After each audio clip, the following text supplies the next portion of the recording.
Kau bilang kau menang debat, lawan domba yang sesat. Kau bilang banyak yang tobat. Yang dibaca sama si Menahem Ali dan Kainama serta yang lain-lainnya orang-orang Islam itu adalah buku-buku kontemporer, kayak model-model teori konspirasi yang sumbernya aja bukan dari sumber primer, tapi sumber dari kuartir, bukan sumber sekunder juga, bahkan sudah sumber tersier kuartir, udah jauh sumbernya itu. Iya Pak, ya tapi memang kalau orang yang nggak mengerti ya, wah itu dianggap hebat gitu. Padahal itu Karena ngomongnya pakai bahasa Aram kan?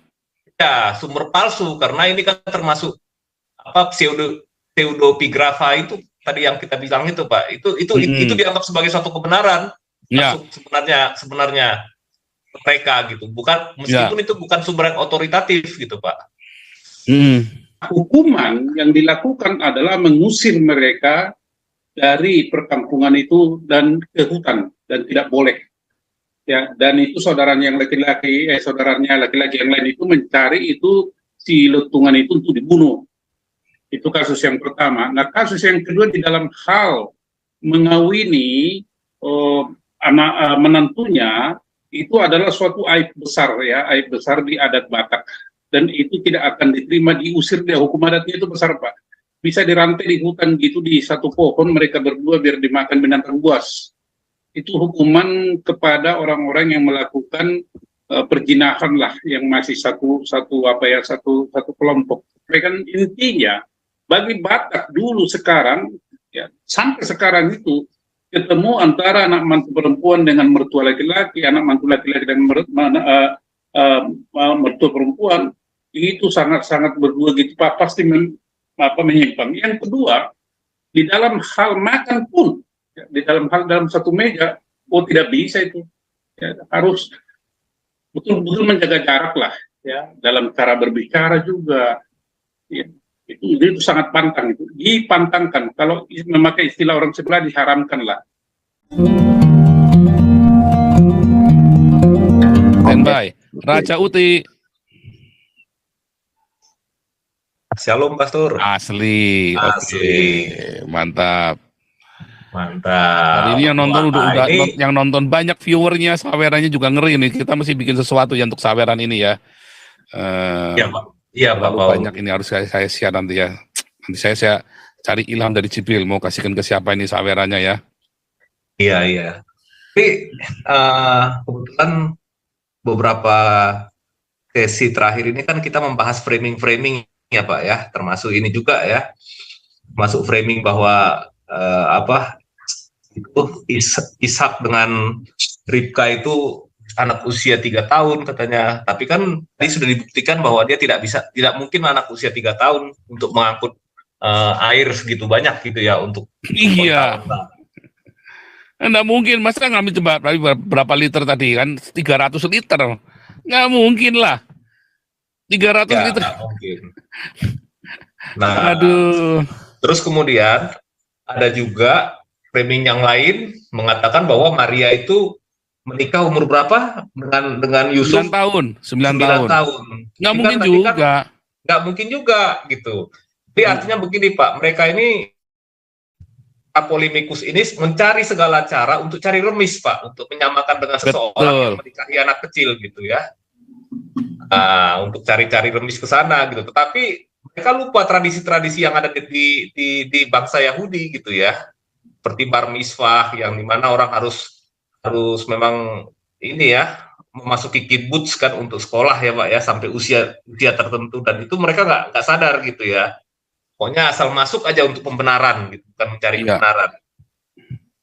Terus yang berikut Pak begini, ada satu framing Pak, itu saya paling berdebat dengan orang seberang ini di dunia nyata maupun di internet, soal Alkitab tahun 1928. Begitu saya minta barangnya mana, nggak ada yang sanggup menunjukkan Pak.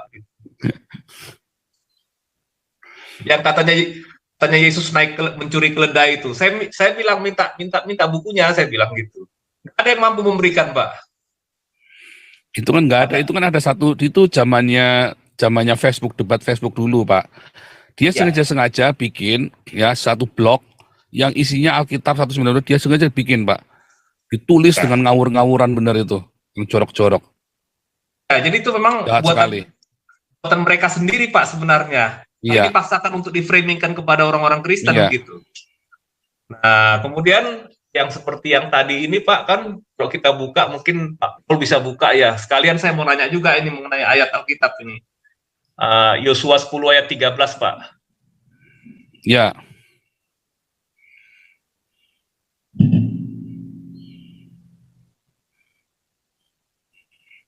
Lanjut. Nah, kemudian 2 Samuel 1 ayat 18. Hmm, Nah, di situ kan ada, Pak, yang katanya kitab apa namanya? Kitab orang jujur. orang jujur. Nah, jadi ada yang menjadi andalannya orang seberang ini untuk menyerang kekristenan, dan kitab yang namanya Sefer Hayasar itu, Pak. Itu yang dianggap mereka itu sebagai kitab orang jujur atau the book of Hayasar itu, Pak. Jadi itu dianggap sebagai waduh, benar ini si Ribka umur 3 tahun ini dinikahi oleh Ishak gitu. Tapi sebetulnya kalau kita lihat ini sama-sama aja mirip-mirip dengan Injil Barnabas. Injil Barnabas kan ditulis tahun 1700-an. Ya. Ini juga tahun 1300-an. Jadi ini sama-sama ditulis di abad pertengahan, Pak Paul. Nah, ini yang namanya pseudo apa ya? Istilahnya pseudografika ini yang kadang-kadang membuat orang itu kesannya mereka hebat gitu, Pak. Tapi nggak ada isinya sebenarnya, itu pseudo, Pak. Iya, kayak Injil Barnabas kan? Ya, kayak Injil Barnabas. Nah, ini juga perlu juga ini kebetulan Pak Paul kan memang kan ini ya, arsip-arsip kitab-kitab Yahudi kan Pak Paul kan banyak baca juga. Jadi harus dijelaskan. Kadang banyak tertipu, Pak, orang-orang Kristen yang awam yang tidak banyak pembaca itu suka tertipu dengan ini, Pak. Gitu. Seolah-olah mereka hebat, padahal model-model si Kainamus lah misalnya gitu ya. Si Kainama Menahem Ali dia ngambil dari ini ya, dari manuskrip-manuskrip yang pseudografa tadi ya, pseudografa yang dibuat di abad-abad pertengahan ya, dan diklaim bahwa itu yang benar, ya kan? Artinya sebenarnya itu adalah seperti buku-buku kontemporer zaman sekarang. Teori konspirasi, ya kan? Ya, Pak. Nah, itu yang dianggap seperti itu tuh. Nah, kalau tulisan saya adalah sebuah penelitian, jadi nggak bisa dibilang sebagai kontemporer, karena tulisan saya, Khilafah Terakhir, adalah sebuah sejarah sebetulnya. Mengumpulkan semua arkeologi dan manuskrip sejarah, terus saya bikin sejarah ini ya, apa namanya, berkembangnya ini ya. Anda bisa dapatkan ini ya, Shopee Khilafah Terakhir di Shopee ya ini ya. Nah, Anda bisa dapatkan di Khilafah Terakhir di Shopee ini ya.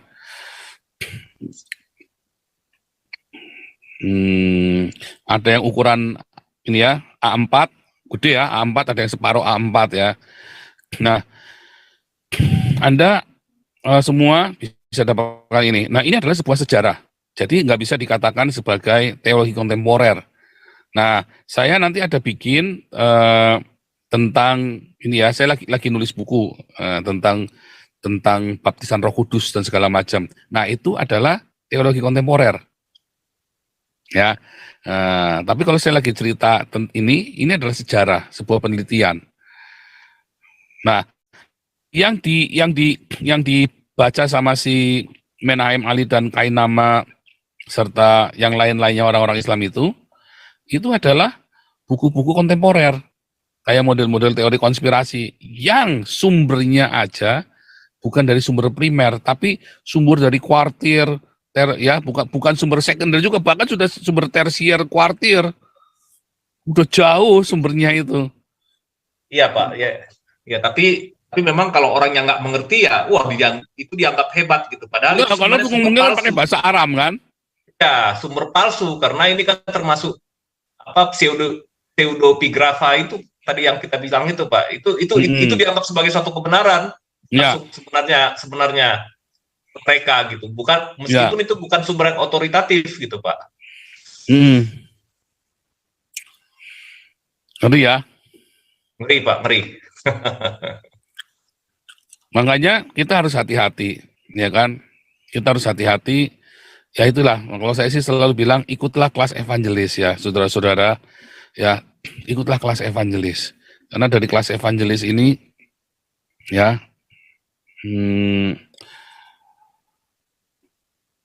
Anda bisa dapatkan bagaimana cara membaca Alkitab yang benar, bagaimana ya memang ada di gereja dogma-dogma yang keliru. Tapi bukan Alkitab yang salah, tapi dogmanya yang salah. Nah, itu Anda harus ngerti ya. Anda jangan terjebak dalam dogma. Nah, kebanyakan orang Kristen nggak bisa menjawab pertanyaan orang Islam. Karena orang Islam nanya isi Alkitab, orang Kristen jawabnya dogma. Nah, itu salahnya orang Kristen sendiri kalau yang itu. Bukan karena framing, salahnya orang Kristen sendiri. Kenapa ditanya Alkitab, jawabnya dogma. Ya, ya Trinitas. Anda ditanya mengapa Tuhan 3, Anda jawabnya Trinitas. Salah. Berarti orang Islam sedang menggiring Anda untuk masuk ke dalam untuk dogmamu. Salah, yang Anda jelaskan adalah Alkitabnya. Itulah sebabnya saya bilang, saya dari gereja Trinitas. Saya diutus oleh gereja Trinitas. Tetapi saya tidak anti dengan orang yang bukan Trinitas. Itu yang selalu saya katakan dari dulu. Ya, sebab memang tidak ada kata Trinitas di dalam Alkitab. Nggak salah. Ya, jadi memang nggak ada Trinitas di Alkitab, itu nggak ada. Tetapi apakah Trinitasnya itu salah? Enggak. Siapa bilang Trinitas salah? Itu adalah cara menjelaskan kepada pagan Yunani. Posisinya Yesus itu bukan seperti anak Zeus Hercules. Maunya pagan Yunani kan Zeus ini seperti Hercules atau seperti anak Zeus yang lain. Ya. Bukan. Nah, karena lalu orang-orang Islamnya lalu melesetin Yesus adalah Zeus, kan tambah konyol lagi, ya kan? Nah, kita lanjut lagi ya, tadi saya tiba-tiba terlintas nih bahwa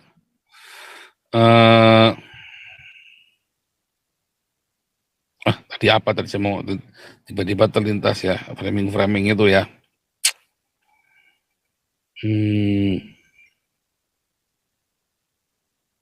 Tadi apa ya? Saya mau mikir apa tadi ya? Framingnya tadi. Oh sebentar, sebelum saya lupa nih, Pak Santiamer mengingatkan itu Pak, yang mau kita kasih anugerah itu Pak, yang mau kita kasih anugerah apa namanya? Ya, sertifikat. Penghargaan itu Pak. Sertifikat. Iya. Ya, sedang disiapkan itu Pak, desainnya. Tapi udah ketemu belum Pak orang-orangnya Pak? Orang-orangnya kan calonnya siapa yang kemarin itu? Masih Manjuntak sama ibu yang di Cilmot itu. Nah, ibu-ibu yang yang berani melawan itu, ya penutupan ibadah Natal itu. Kemudian ada yang di Batam, kata Ibu Lucy Lisoi. Baru itu yang terdata di Batam sama yang ibu-ibu itu. Belum ada yang lain yang kita dapat informasi Pak. Dua ini dulu aja Pak. Ini dulu kita undang ke Zoom Pak buat hari Senin. Ya, makanya saya bilang ke Ibu Lisoi, itu diundang itu yang di Batam, bila perlu ditawarin jadi member Galarua, ya sekaligus supaya buka di Batam begitu. DPW kan. Itu kan lebih cepat, lebih bagus. Oke. Iya. Sip. Mantap dah. Ya, pokoknya quick doing lah. Iya. Nah, kita juga mau terus ini Pak, mengorbitkan Kate ya Pak. Anaknya Alvin Lim itu Pak, hebat sekali itu Pak. Saya tadi ngomong sama Bu Linda, aduh dong, Mas Kate si iniin. Karena kita ini belum menjadi lembaga sekali institusi Galarua Pak. Iya. Galarua akademik Pak. Ya, Galarua Academy. Jadi seperti kita ada kuliah khusus Pancasila, training apa segala macam di situ, pelajaran politik apa segala macam. Wah, kalau kita bisa begitu mah keren banget, Pak. Ya, inilah sama nation and character building itu yang tidak ada sekarang di Indonesia ya. Rusak semua. Padahal kita punya pengajar-pengajar kayak Pak Ponto, Pak Topi itu harus kita berdayakan itu, Pak. Ya, setuju, Pak. Nah, ini kebetulan ada Pak Santiamer ini. Nah, topik hari ini kan bagaimana mertua mengawini menantu atau sebaliknya gitu ya Pak ya. Gimana Bang, kalau di adat Batak ini paling pantang ya, merbawa begini kan, dekat aja pun nggak boleh kan itu. Jangankan Kalau di sejarah orang Batak kita ini Raja Uti tahu lah itu ya. Kalau putra daripada si Raja Batak itu kan ada dua, namanya Guru Tatia Bulan sama Raja Isumbaun. Nah, Guru Tatia Bulan ini mempunyai 4 laki-laki putra dan 5 putra dan 4 putri. Nah, dalam kasusnya itu terjadi incest. Nah, incest yang putra paling nomor 2 lah. Kalau Raja Uti itu putra nomor 1 itu tidak menikah itu. Sakti itu si Raja Uti itu. Nah, yang si nomor 2 Lutungan itu nikah dengan saudaranya perempuan, incest. Nah, hukuman yang dilakukan adalah mengusir mereka dari perkampungan itu dan ke hutan dan tidak boleh. Ya, dan itu saudaranya laki-laki yang lain itu mencari itu si Lutungan itu untuk dibunuh. Itu kasus yang pertama. Nah, kasus yang kedua di dalam hal mengawini anak menantunya itu adalah suatu aib besar ya, aib besar di adat Batak, dan itu tidak akan diterima, diusir dia. Hukum adatnya itu besar, Pak. Bisa dirantai di hutan gitu di satu pohon mereka berdua biar dimakan binatang buas. Itu hukuman kepada orang-orang yang melakukan perjinahan lah, yang masih satu kelompok.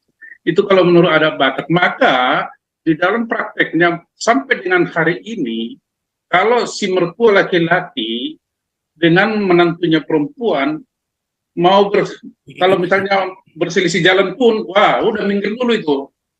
Minggir, cara manggilnya juga nggak boleh sembarang. Ya, hadap-hadapan juga nggak boleh itu. Nggak boleh. Itu pasti pantang besar itu. Demikian juga antara menantu laki-laki dengan ibu mertua perempuan. Sama hukumannya itu. Tetapi ada di sebagian, saya kan lama di Ambon itu. Ada di sebagian di Ambon itu justru itu menantu laki-laki dengan mertua perempuan atau menantu perempuan dengan mertua laki-laki. Bisa kalau acara pesta bisa main joget bersama itu. Tetapi hanya di situ ya, tidak sampai misalnya perjinahan. Artinya itu budaya lah, budaya yang harus kita hormati juga, tetapi tidak sampai melebihi batas itu melakukan pelanggaran asusila. Nah, yang saya maksud di sini adalah memang ajaran-ajaran kita Batak, Pak Paul, ya, yang dulu namanya Parmalim, agama Parmalim, belum masuk itu agama Kristen, sangat-sangat ketat dan mirip-mirip adat Yahudi, ya, mirip adat Yahudi. Jadi kalau ada orang yang mengatakan bahwa Batak itu sama dengan Yahudi, dalam arti karena perilaku adatnya ya, bisa diterima logika, walaupun secara biologis dan genetika belum tentu. Karena itu kalau sejarahnya orang Batak itu justru sebenarnya berasal dari Mongol itu, Mongolia. Ya. Begitu Raja Uti yang bisa saya sampaikan, intinya bagi Batak dulu sekarang, ya, sampai sekarang itu ketemu antara anak mantu perempuan dengan mertua laki-laki, anak mantu laki-laki dengan mertua perempuan, itu sangat-sangat berdua gitu, Pak, pasti menyimpang. Yang kedua, di dalam hal makan pun, ya, dalam satu meja, tidak bisa itu. Ya, harus betul-betul menjaga jarak lah, ya, dalam cara berbicara juga. Ya, itu sangat pantang, itu dipantangkan. Kalau memakai istilah orang sebelah, diharamkan lah. Begitu yang bisa saya sampaikan dulu, Raja Uti ya. Juga ya, jadi artinya begini, Pak. Ya, saya mau memberitahu bahwa ya, dalam budaya kita, hubungan antara menantu dengan mertua ataupun sebaliknya mertua laki maupun perempuan itu harus betul-betul jaga jarak, istilahnya nggak boleh terlalu dekat. Apalagi main WA-WA-an seperti yang tadi itu, yang kayak Pak Paul ini sharing tadi itu. WA-nya sure banget ya. Bikin deg-degan aja kan? WA-nya. Kita yang baca aja ikut deg-degan.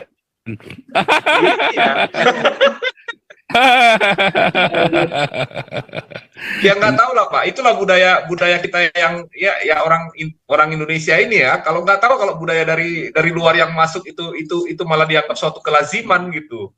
Dan itu dianggap hal yang wajar gitu ya. Tapi kalau buat budaya yang asli lah ya, termasuk suku Batak ya, wah itu makan aja kadang-kadang kita natap matanya aja nggak boleh, Pak. Apalagi ya, itu kan orang tua kita orang tua ya. Tadi. Ya? Iya, itu kan orang tua kita sendiri. Betul Pak Paul. Ini Pak Andi, tukang pijat dari Amerika. Silakan.